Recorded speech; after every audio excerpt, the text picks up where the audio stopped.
Today, we will show you the quick installation process for the Little Giant 6EC Series Sump Pump. Let's get started.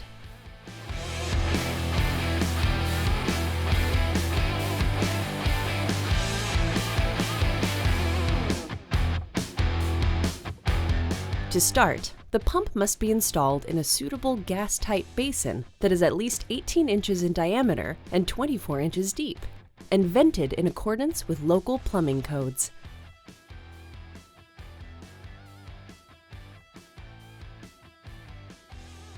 Clean any debris from the basin. A solid bottom prevents the pump from clogging due to sand or dirt.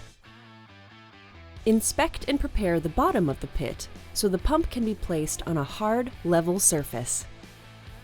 Never place the pump directly on clay, earth, or gravel surfaces. These surfaces contain small stones, gravel, and sand that may clog or damage the pump and cause pump failure. If small debris is common, consider adding a brick or other small platform to lift the pump off the bottom of the pit. This can help reduce the chance of debris ingestion, therefore increasing the life of your pump.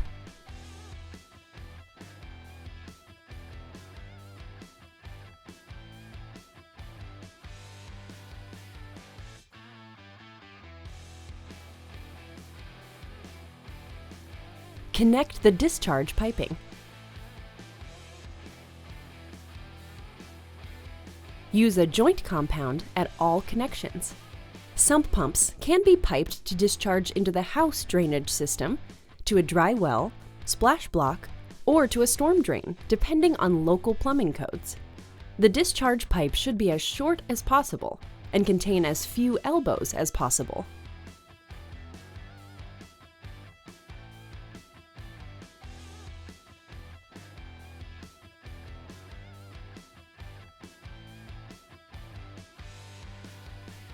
To prevent airlock, drill a weep hole in the discharge pipe above the NPT adapter and below the check valve. A general guideline is to drill the weep hole at a downward 45-degree angle, 2 to 3 fingers above the NPT adapter.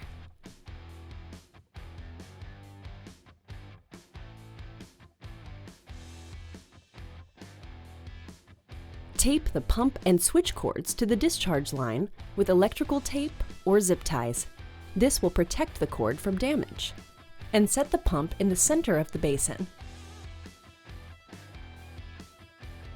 Use a check valve in the discharge line to prevent backflow of liquid into the basin.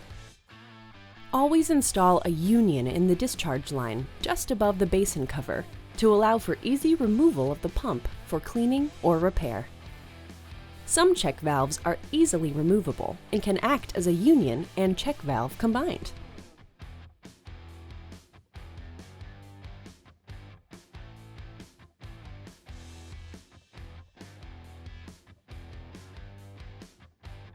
Tape the pump and switch cords to the discharge line with electrical tape or zip ties.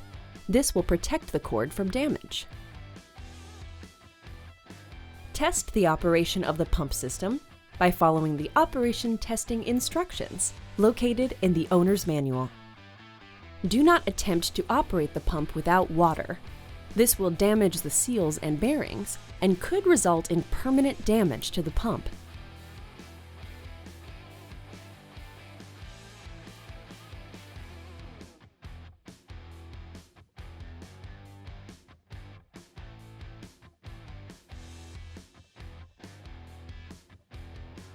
Check the pump label for proper voltage required. Do not connect to voltage other than that shown. If used outdoors, make sure that the pump is connected to a circuit equipped with a ground fault circuit interrupter or GFCI device, if required by code. The pump should be connected or wired to its own circuit, with no other outlets or equipment in the circuit line. The fuses and circuit breaker should be of ample capacity in the electrical circuit. The 6EC series is available in integral snap action float, piggyback mechanical float, and manual switch options. For integral snap action float operation, automatic operation is achieved through the pump cord. For piggyback mechanical float operation, plug the pump cord into the float switch cord. Plug the float switch cord with the pump cord attached into the outlet. For manual operation, plug the pump cord directly into a properly grounded receptacle with voltage consistent with the pump nameplate. For automatic operation of a manual pump, a separate float switch or other liquid level control may be used. For more information, reference the owner's manual. Thanks for watching.